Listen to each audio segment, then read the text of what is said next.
hari ubutunzi ishaka kuvuga ubundi tugasenga. Ni ubutunzi bwitwa Yesu. Ngo yarangiza akayitanyaguza nk'uko umuntu atanyaguza umwana w'ihene akayambura wa mwana w'intama. Ni ubutunzi abiwabo batamenye nawe ubwari ntiyarabisobanukiwe neza. Ndaza kuvuga kuri ubu butunzi, mvuge n'ikiguzi cyo kugira ngo bugumane nawe, cyane ko buza nta muntu ubigizemo uruhare. Naye ndi kubibwira abantu ngo nta muntu wagize icyifuzo cyo gukizwa. Mwana umwe yigeze aryica. Nagiye kwigisha ahantu hari mu gihe cy'imibatizo. Abantu bamwe barankunda bati twahamagaye abantu benshi, dufite uburyo Imana yaduhaye umugisha, none umwana wacu azabatizwa, uzaze uganirira abantu bari aho ijambo ry'Imana. Njyayo rwose, ngezeyo ndabigisha ariko kwigisha abantu bagiye kurya we biragora cyane. Maze nyuma nshaka kuganira na wa mwana waduhurije aho ngaho, ndamubaza ngo wakijijwe ryari? Ambwira ngo se twebwe ko twavutse dukijijwe. Ngo bavutse kandi wari n'umuntu wicaye hano uzika bimeze gutyo. Nari mbabwiye ngo ubutunzi iyo buza nta muntu umenya ikigero bukomeyeho, cyane ko benshi kubera ko batanakijijwe batazi n'igihe bakijijwe. Gukizwa nta muntu ubishyira muri bije ngo abipange ngo nzakizwa mu kwezi kwa karindwi wenda, urabona ko turi mu kwa gatandatu. Reka da, iyo bipanze biba atari ugukizwa. Gukizwa bitungurana nk'uko umubyeyi atungurwa n'ibizi, kandi umuntu wese ukijijwe abimenya byabaye, ntabwo abimenya bitaraba. Nk'uko muri mwese hari umuntu wagize icyifuzo ngo abe ku isi, hari ubari arimo, nuko n'agakiza kamera. Uwo mutungo uza umuntu atabigizemo uruhare, ariko kuwugumana nicyo ndibuze gusorezaho. Hanyuma nari umuziki. Dawidi yari mu ishyamba, ntabwo bari babizi. Pawulo yavuze ngo ubwo butunzi tubugendana mu nzabya z'ibumba zishushanya imibiri twambaye, irwara malariya, irwara ibicurane, irwara umusonga.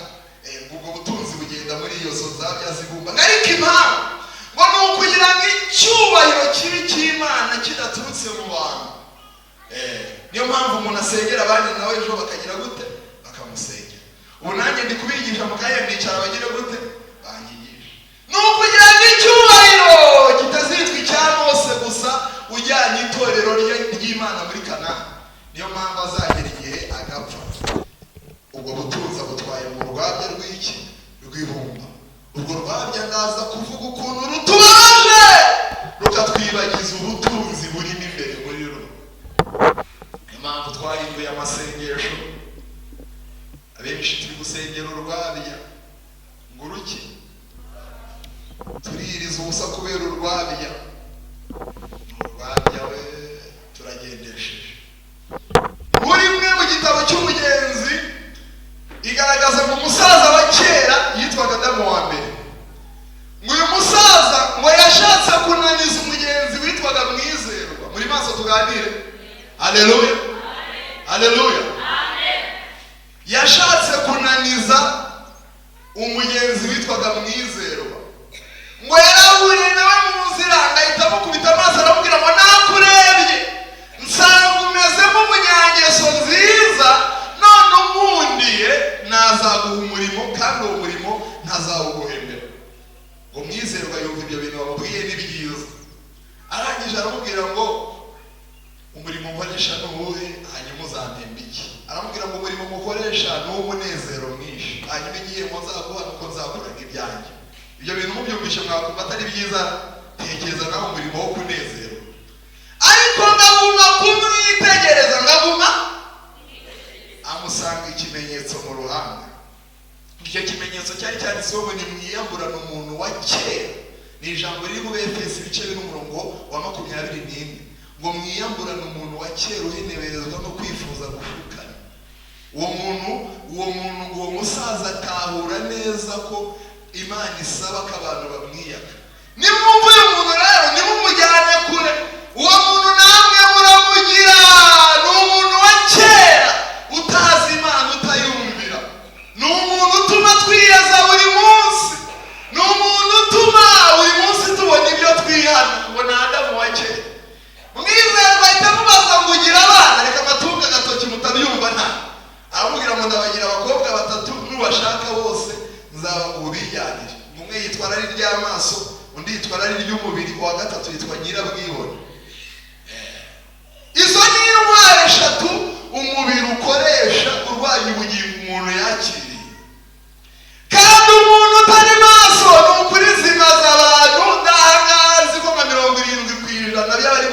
nsengero zabamaze.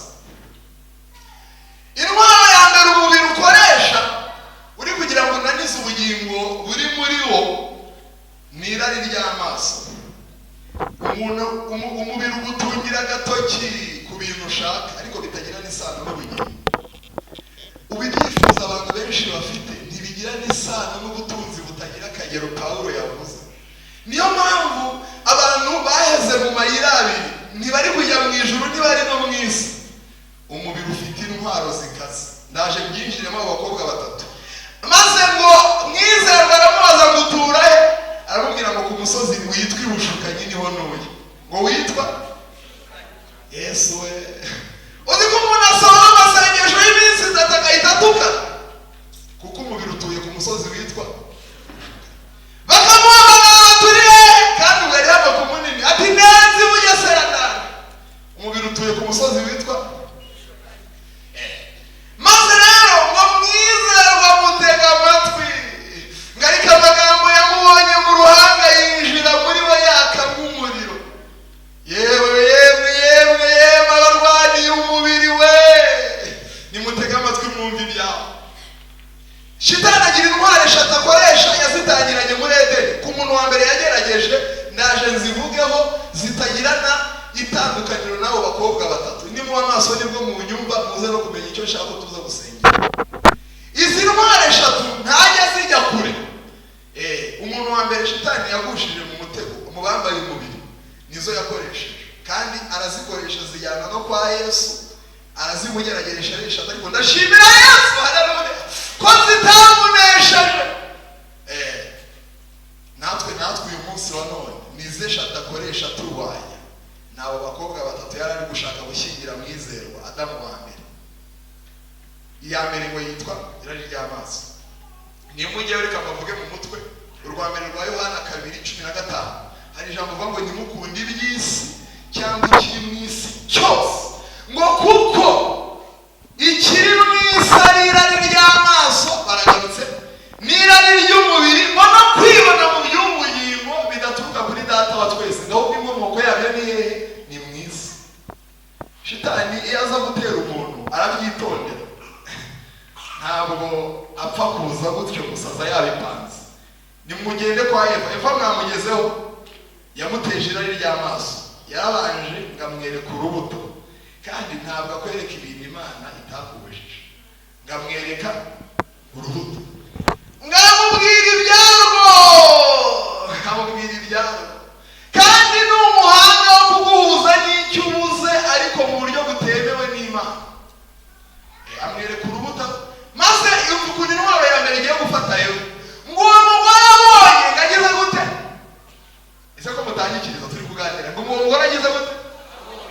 Kurwo rubuto ari urwo kwifuriza rwose, irari ry'amaso ryamufashe, arasingira. Agera gute? Irari ry'umubiri ahita arurya, riramufasha. Iya gatatu ngo ahita yiremera ibicocero, iyo bita kwibona mu by'ubugingo. Nta n'ubwo yahise ajya kwihana, yahise areba ibicocero kandi biraza bifata na Adamu umugabo we. Nimugire ngo rero Eva atandukane natwe, hoya umuntu aba mu rusengero ari umukobwa, Shitani akamuteza irari ry'amaso, akamwereka uko azishingira n'umusaruro uzabivamo, kamubwira ati barakubuza cyane, barakunegura mu rusengero, dore iminsi yose umaze, tebuka va mu nzu. Kandi akajya abimubwiriza, reka nawe mumubwiriza, ariko ntabwo abwiriza ubutumwa bwiza. Ibyo abwiriza Pawulo yabyise ikindi, kandi asigaye yifashisha abantu, arabafite benshi cyane, bagahura n'intege nke zafashe benshi birirwa basenga ariko badafite ubutunzi batanabubishuriwe, bakabazanira ibintu byitwa ibinya by'akanya gato, akamubwiriza mukazajya kumva muti muzi ko runaka yishingiye, nawe yabanje kumwereka, arabanza aramwereka, kandi iyo byabaye ikibabaje nta nubwo bagaruka kwihana. Ya ntwaro yitwa kwibona mu by'ubugingo ihita ibacake, kavuga ati nzajya nterana ibyigaburo mu byibore, nzajya nza mu rusengero pfa kuba Imana itagira gute, itareba inyuma ireba hehe umutima.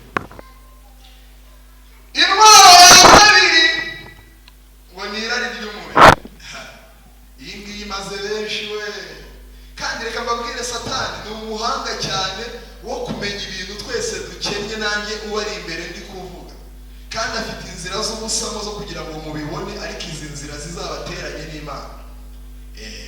Yero asanga na Yesu ngabaze 40 atari yatamu. Hari igihe abantu bagira ngo nibasenga cyane shitani azagenda. Iyo usenga uri umukene w'ijambo ry'Imana, shitani akwicira mu nzira. Ubuze ikintu gikomeye cyane, kuko mu bintu adatinya, ntatinya abantu basenze. Dore n'ubwo umuntu asoza y'ibiri kandi basigaye bayakora nabi, agasenga nk'umunsi umwe, yarangiza uwa kabiri byagera saa sita ati twasoje, bakaba barariye, kandi umunsi urangira saa sita z'ijoro, bakirira saa saba za kumanywa. Iminsi ibiri yagize gute? Yarangiye. Barangiza bakagenda bumva bakaruye, akumva akeneye n'impumyi yasengera. Ariko ibyo bintu ntabwo shitani abitinya. Yesu asoje 40 atari yatamuha, umushyitsi wa mbere yagize nini? Uriya se Satani avuye. Ikimenyetso cy'uko mukwiye gukunda ijambo ry'Imana mukarigenda. Arangije rero bamuteresha za ntware 3. Ntabwo nagiye kure y'ubutunzi navuze, ndaje kuvugeho mu kanya gato niturangiza dusenge. Arangije amuteza intwaro yitwa irari ry'amaso, ngamwereka amabuye, kandi ntugire ngo yamweretse ari amabuye.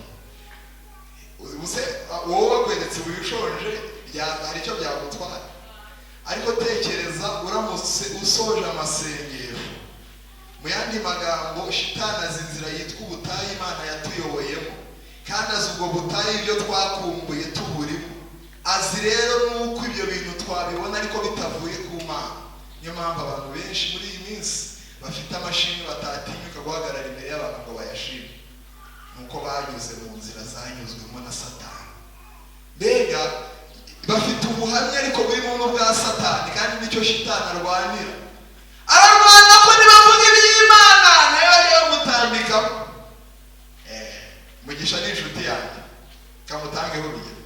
Bati nubwo Mugisha ari umuhanuzi, nubwo yari umuvugabutumwa, ariko burya yaje gutera inda umwana nubwo yaje kwihana. Nicyo shitani aba ashaka amarira, kugira ngo nibavuga amateka y'Imana n'ibyo yakoranye n'umuntu, nayo bajya bamugira gute? Bamucomekamo. Niyo mpamvu uyu munsi Dawidi mumuzi nk'umuntu w'intege nke, kandi Dawidi si umunyantege nke. Kandi natangiye mbabwira ngo yararirimbaga imyuka mibi ikagera gute? Igahunga. Ariko ubuhamya bwa shitani yashyizemo akantu ke, amuteza nawe irari ry'amaso, ibyo nababwiraga. Amwereka umugore utagira umutima uri kogera ku gasozi, riramufata, kandi ntabwo byarangiye gutyo. Yahise amuteza n'iry'umubiri, aramubwira ngo genda umusange umenye ibye. Amaze kubikora se yarihariye no kwibona mu by'ubugingo bigira gute? Biramucakira. Ubwo butunzi shitani ntabwo ashaka ko mubutekerezaho, arashaka ko murangarira ku rwabya burimo, ariyo mibiri izapfa. Mube maso tuganire motise. Ubutunzi butagira akagero, ariko abantu bitaye cyane ku rwabya rurimo, kandi urwabya rumeneka umunsi umwe. Urwabya ndaruzi nubwo navukiye i Kigali, rumeneka umunsi umwe, kandi iyo rwamenetse nta kuntu warusanasaza ngo rumere nka mbere. Nuko n'imibiri imeze, ipfa rimwe rwose. Ukumva umuntu ngo yaryamye ngo bucya yapfuye, ngo umuntu yituye hasi ngo abashaka ko inyuma bihita birangira, ngo umuntu yaryamye bukeye yabaye ikiragi. Ni urwabya rw'ibumba, ariko muri rwo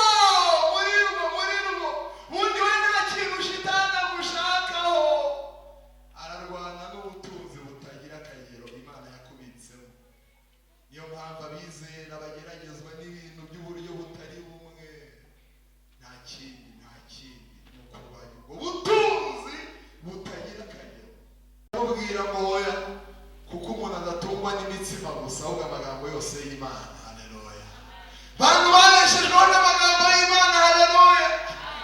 Yesu we ntabwo yababeshejeho. Mufite konte zingana gute mu mujyi wa Kigali? Niba hari ikintu cya mbere kibonoze nganira na mwene data dusenga tunakora, ndamubwira ariko buriya abarokore ngabaki, buriya baramutse bakorewe audit, ukazi bajya bakora audit, bose ntibabafunga.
arakirangiza, yaramuze kumutegera mu nda biranga. Barangije inda umuntu arahanura ibinyoma ngahaza inda. Ubungubu hari n'abasigaye bazana amafaranga akayatereka imbere ati runaka ndamuzi atinya ubuhanuzi, genda umuhanurire ibi n'ibi, aya mafaranga ni aya. Atamenya ubutunzi buba mu bizera kandi arahanura ko shitani akabamurangirije aho ngaho ku ntwaro yitwa inda. Kandi nyine nababwiye ngo arakwereka ni ibintu uba wabonye, umuntu wo mu rusengero agambiriye kuziba. Ubu ntabwo wabeshya abantu ngo ntabwo wigeze wiba utarabonye uko wiba. Nigeze nkora ahantu kandi nkakora mfite ubukene bukaze, kwari n'ukwezi kwa mbere, maze igihe nakora ukwezi kwa mbere kuba gukaze.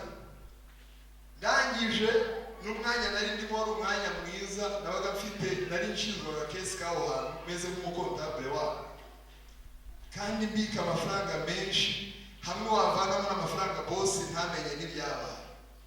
Ndavuga ngo ibi bintu bije kungerageza ni ibintu byitwa kureba ko nakiba. Yibura n'ijwi rikambwira ngo ufata agatike bayo gutaha n'amaguru uzayasubizamo baguhembe. Ijindi jwi rikambwira ngo have mwiranga. Irindi jwi rikambwira ngo irinde. Nkagenda n'amaguru, ariko reka mbabwire, ntabwo umuntu azahemberwa ibintu atanesheje. Ibyo bintu byose rero shitani arabizi, arangira umuntu uburyo yateka imitwe akishyura inzu, wenda yabuze ubukode. Ariko nubwo iyo nzira ari iy'ubusamo, ariko iherezo ryayo riri muri Gehinomu. Ubu butunzi butagira akagero mu mubanire, kandi ni mu mubanire mukore ibyo bubasaba. Ni ubutunzi bwirindira mu muntu bugize gute burimo. Ni ubutunzi bwihagije kuba bwabeshaho umuntu. Mwe mu batubanjirije yarabuzize. Ni umukobwa waririmbye indirimbo y'108, arabuzira bwamusabaga gukizwa mpaka apfuye. Ab'iwabo bati ntabwo twabyemera, ni wowe soko yuko tuzabaho, biragusaba kuba umugore wa kabiri w'umwana. Arabwira ngo njye ndi umukristo, narakijijwe nkurwa mu byaha. Barangije baramubwira ngo hoya jyana muri rwa rugo. Batangira kumwereka nyine ryarari ry'amaso, bamwereka umusaruro uzabaye. Buriya niba wari uri uwo musaruro, mwebwe ntabwo mubyumva. Kujya kwitwa umugore w'umwana, uwo musaruro wakuri. Ariko abamwe agenda umukristo, intambara ngira ni intambara yo kurasana n'ibyaha. Uzi ko umuntu shitani amuteza irari ry'amaso kubera ibintu yirirwa areba muri televiziyo, akambara modeli mu mutima y'abadayimoni ituye mu isoko ryitwa Imburamumaro, riri mu gitabo cy'umugenzi, rishushanya inosi. Kandi birirwa babyamamaza 99%, usibye amakuru y'ibintu tureba yinshi ni imyenda ipfuye. Wanditse igitabo cy'umugenzi yaravuze ngo iyo myambaro ikoze isoni abayambara, ngo kandi impamvu umukuru w'iryo soko yitwa Bezebuli, ni umudayimoni ukaze w'ikuzimu.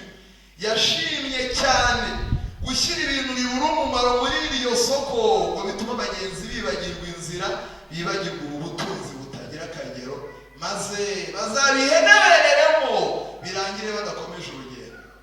Aravuga ngo washaka abatukana ku muntu yabasangamo, uzigiraga ibitutsi warinda kubyishyura.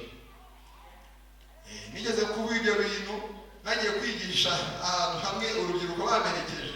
Wanditse yaravuze ngo n'uwashaka abasambana ku busa barimo, ntabwo wishyura ujye muri stade barebe, barimo utarishyura.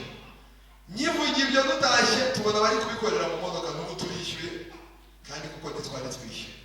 Abamo harimo n'amazina y'icyubahiro menshi cyane.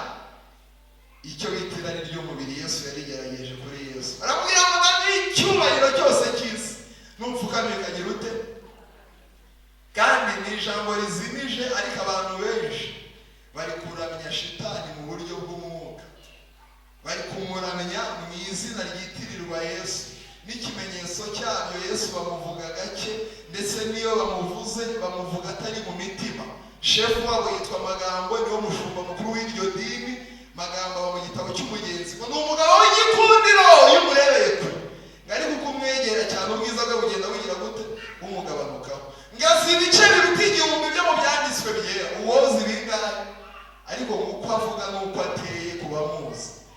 sano bigirana.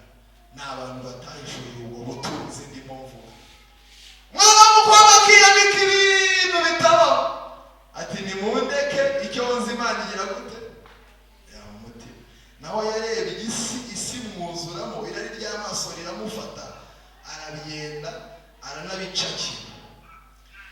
Amaze kubicakira irari ry'umubiri riramukorana, arangije ahita ahagarara ku bintu bibi yakoze, yibona mu by'ubugingo. Aho ndapfuye. Pawulo avuze ijambo rikomeye, aravuga ngo dufite amakuba impande zose. Aya makuba ava hehe? Niba hari ibintu bigerageza abagenzi, ni intego zazanywe n'ubukristo.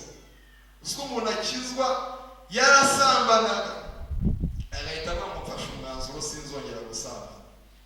Kandi ari umuntu udafite n'uburanga bw'ikibembukiro, wenda ni umusore, icyo gihe abagore bose n'abakobwa bamwifuza kuba. Atangiye kugeragezwa n'intego yavuze. So umuntu akizwa yari umusinzi, n'abandi inzoga ndaziretse. Ati ntandukanye n'uru rwarya, nitaye ku butunzi burimo imbere. Agahita atangira kubona abamusengerera, bati nubwo ntacyo ufite tugende turakugurira. Ibintu bitugerageza nibyo bituzanira amakuba. Mu kutabikora rero, mu kutabikora birimo amakuba.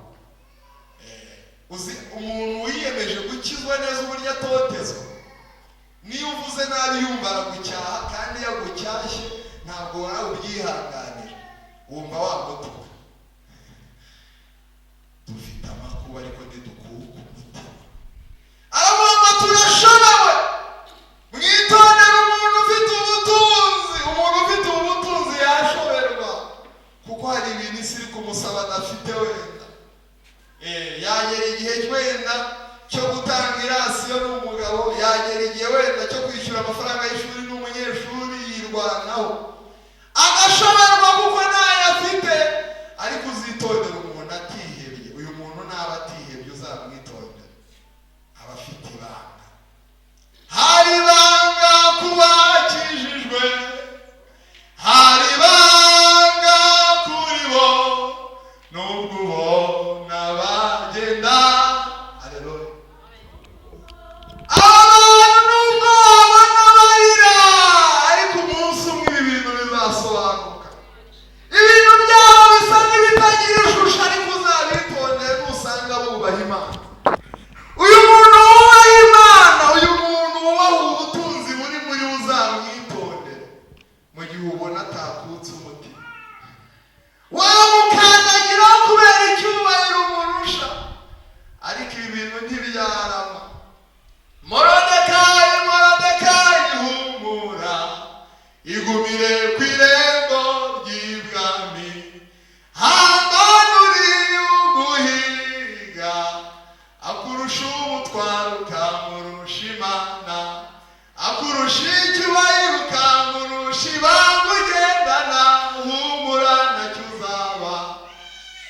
Umuntu araza, uzitondera umuntu ufite ubutunzi yarabubaniye neza, wamugwaho.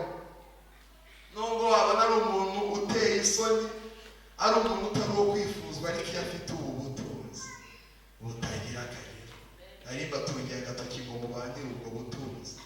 Nimutabubanira ntimuzabona umusaruro wabo, ariko bufite umusaruro ukaze.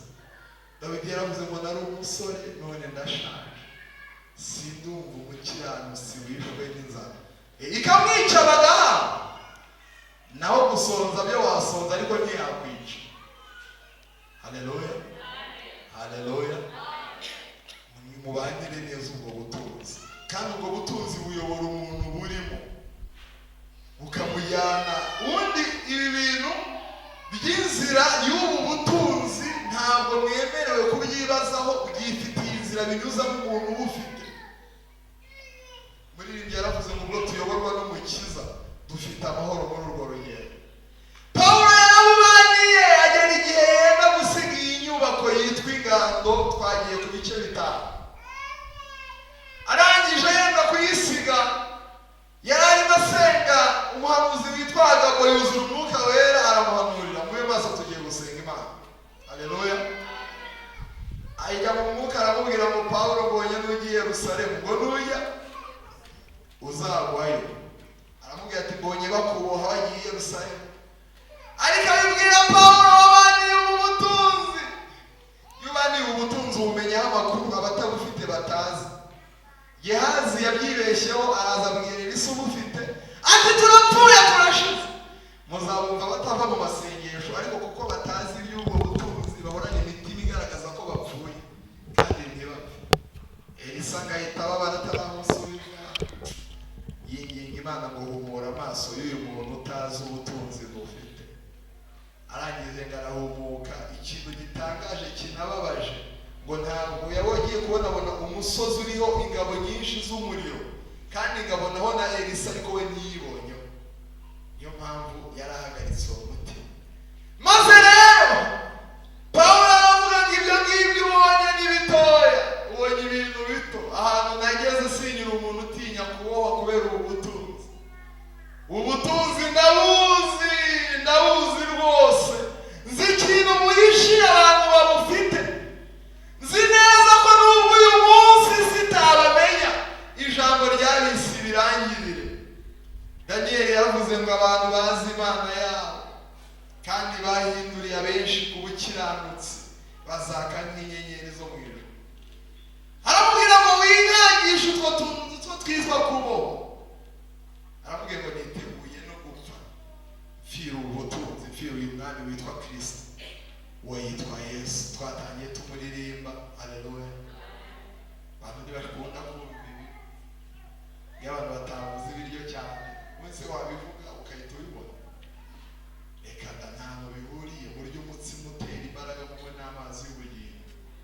Muririmbye amakorasi cyane iriya ni nk'isosi, nta muntu ukomezwa n'isosi gusa, ikenera n'umutsima umutera imbaraga. Niyo mpamvu mfite ubwoba ko mu myaka 30 iri imbere urusengero nta bantu bazaba barimo keretse abasaza. Nuko byatangiye no mu batubwirije ubutumwa za Suwede. Uyu munsi ngo hasenga ibisaza by'icyo gihe byasaje mu mubiri ariko bigitunze umuntu w'imbere wahindutse umusore. Kubera iki? Abantu bari kunywa amazi mabi, abantu bari kurya nabi. Kamubwira ko ari nonaha, mwirwa mwumvuye ugati ni nonaha, kurya ni nonaha, byose ariko umuntu utunze ubutunzi n'ubwo ibiryo yabibura abarya ibiryo byo mu mwuka bibeshaho abagenzi. Kandi impamvu bitari priorite cyangwa bitari ibanze n'uko Imana itabibanje. Haleluya. Pawulo avuga ngo niteguye no gupfa mfira uyu mwami. Ageze i Yerusalemu Pawulo bamwishe urupfu rwo kumuca umutwe. Barangije bamubaza ijambo rikomeye kandi yari afite ubwenegihugu bukaze bwitwa ubw'Abaroma. Nimo gutura ku munini uyu munsi wa none ufite ubwenegihugu bwa Amerika. Roma icyo gihe yari ikaze, yari iyoboye isi. Umuntu yaba yoroshye. Afite n'ibindi byinshi nagiye kuvuga ariko byose yaravuze ngo